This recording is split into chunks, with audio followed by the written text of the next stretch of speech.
saya Mel Anggraini. Saat ini saya sedang berada di Desa Atama Kerja, Kecamatan Kerja. Di sini saya sedang berada di pabrik Family Koko.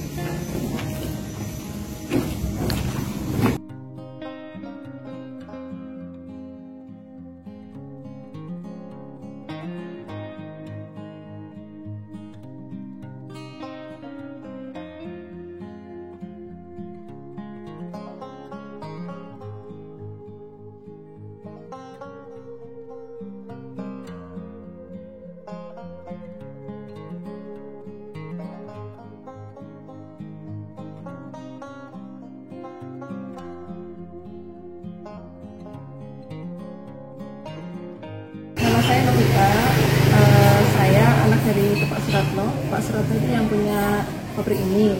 Nah, pabrik ini namanya Family Koko. Bisa tolong ceritakan awal mula berdirinya Family Koko itu seperti apa? Kalau awal mulanya dari kakek saya itu bikin pabrik nata de koko, belajar dari orang Jawa Barat itu 2006. Terus bapak saya baru bikin ini tahun 2019. Awal mulanya karena apa ya, banyak potensi air kelapa yang melimpah di lapangan. Jadi kita memanfaatkan air kelapa yang ada di yang daripada dibuang, kita produksi. Usaha sendiri, Mbak? Iya, sendiri, perorangan lah. Untuk bahan baku utamanya apa aja? Air kelapa, kemudian dikasih bumbu kayak gula, cuka, kemudian amonium sulfat. Bahan baku utama air kelapa. Untuk proses pembuatan itu dari awalnya kita air kelapa itu kita katakanlah diamkan dulu, jadi yang enggak yang baru itu air kelapa yang udah 7 hari sampai bahkan 1 bulan, jadi yang udah kecut lah, yang udah asam begitu, kita produksi, kita rebus. Setelah direbus kemudian dicetak itu pakai kayu di situ, kemudian ditaruh di loyang, ditutup sama koran, kita diamkan semalam. Hari berikutnya kita kasih starter, kayak kalau dalam istilah tempe itu laru, tahu laru enggak itu, kayak yang bakterinya lah. Kita kasih bibit, itu namanya bibit, kemudian tunggu 7-8 hari kita panen. Seperti itu. Untuk menjaga konsistensi rasa dan kualitas seperti apa? Kita air kelapanya kita cek menggunakan alat break itu untuk mengukur keadaan kadar gula. Itu kita cek gitu kan, karena apa namanya, kalau air kelapanya breaknya rendah itu nanti efeknya diproduksi jadi banyak yang gagal. Jadi air kelapanya kita seleksi, tidak semua air kelapa kita terima. Yang paling penting itu. Kemudian kita juga menjaga suhu, bukan menjaga suhu ya, misalkan ini, karena nata de koko itu sensitif dengan suhu, tidak boleh terlalu panas, tidak boleh terlalu dingin. Nah, misalkan sedang panas berarti kita buka jendelanya kayak gitu. Kalau lagi dingin berarti kita tutup jendela. Jadi pengaturan ruangan lah untuk menjaga keberhasilan produksi. Untuk apa yang menyebabkan kegagalan dalam pembuatan nata de koko? Ya, itu tadi salah satunya suhu berpengaruh, kemudian kualitas air kelapa, kemudian yang selanjutnya itu apa ya, faktor alam yang tidak bisa dihentikan seperti hama kayak tikus, jangkrik, itu juga bisa membuat gagal. Kemudian faktor kita kan nata de koko itu kan menggunakan bakteri Acetobacter pseudomonas. Nah, bakteri itu kan kita kendalikan di botolan itu, besok nanti saya tunjukkan. Botol itu berarti yang harus jaga kesterilannya. Yang bikin gagal kadang kurang steril, kurang bersih, kurang steril bisa jadi gagal. Suhu juga pengaruh kegagalan. Kemudian kualitas air kelapa dan kualitas apa ya, kesterilan, berarti pendidikan perebusan itu juga berpengaruh. Kalau kurang mendidih dengan suhu sekian derajat itu juga berpengaruh ke kegagalan. Untuk strategi pemasaran yang dilakukan untuk memperkenalkan produknya ke masyarakat itu seperti apa? Karena kita kan produksi setengah matang. Nah, cuman itu juga kepengen tuh orang-orang tahu kalau kita tuh ada nata de coco. Paling kita seperti kalau lebaran kita bagikan parcel ke karyawan dan lingkungan. Nah, di pasar itu ada sirup, ada nata de coco-nya. Itu dalam bentuk promosi yang tidak sengaja gitu lah. Kemudian misalnya ada kerabat berkunjung, kadang-kadang kita kasih nata de coco biar untuk perkenalan.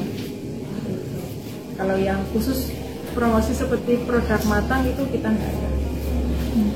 Cara membangun merek yang kuat Kualitas, ya kan itu kualitas. Jadi kita kan nggak hanya produksi di sini Mbak, tapi kita menerima barang dari orang lain, dari mitra luar lah ya, yang pondasi rumahan yang lebih kecil lagi. Kita cukup UMKM, cuman produksi agak besar, agak banyak, dan ada yang lebih kecil lagi. Nah itu kita menerima dari luar. Nah apa istilahnya, yang paling penting kualitas, karena barang kita dengan barang dari luar itu tetap beda.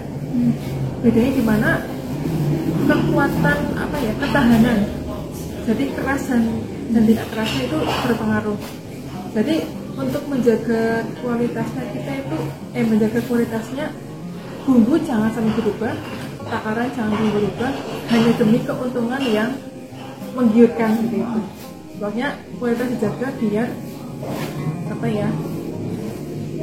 dipercayalah oleh pabrik yang mengambil. Kita kan sebagai supplier nih, kita harus mempertahankan kualitas untuk menjaga kepercayaan ya. Misalnya kita jualnya barang yang agak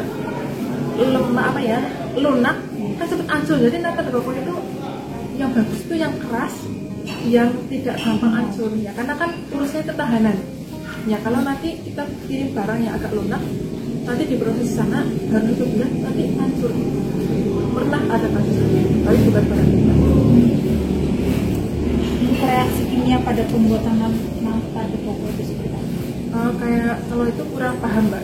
Yang jelas kita ada air kelapa, rebusan. Jadi air kelapa itu nanti biar menjadi nata de coco itu membutuhkan nutrisi. Nah nutrisinya itu dari gula,